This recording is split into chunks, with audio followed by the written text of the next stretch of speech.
Hello दोस्तों, नमस्ते, प्रणाम। हमारे यूट्यूब चैनल में आप सबका स्वागत है। हम आप सबके बीच देवी गीत लेकर आ रहे हैं। अच्छा लगे तो लाइक करना, सब्सक्राइब करना, कमेंट में ज़रूर बताना।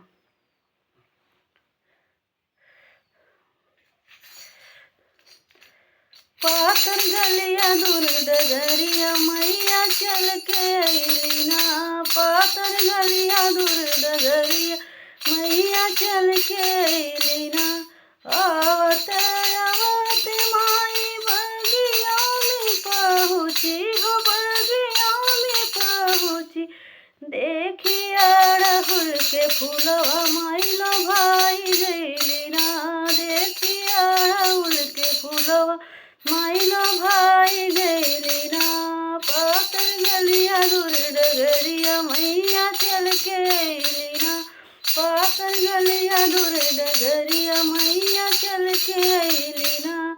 आवत आवत माई दुआरे पे पहुँची हो, दुआरे पे पहुँची। देखी नीमिया के छैया माई छहाई लगली ना। देखी नीमिया के छैया माई छहाई लगली ना।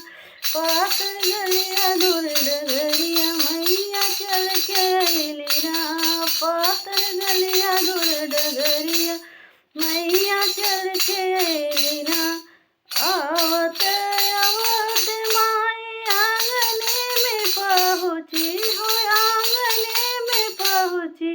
देखी तुलसी के पेड़वा माई समाई गइली ना। देखी तुलसी के पेड़वा माई समाई गइली ना। देखी तुलसी के पेड़वा माई समाई गइली ना। पातर गलिया दूर डगरिया मैया चल के अइली ना। पातर गलिया दूर डगरिया मैया चल के अइली ना। जय माता दी दोस्तों। गाना अच्छा लगे तो कमेंट में ज़रूर बताना। जय माता दी।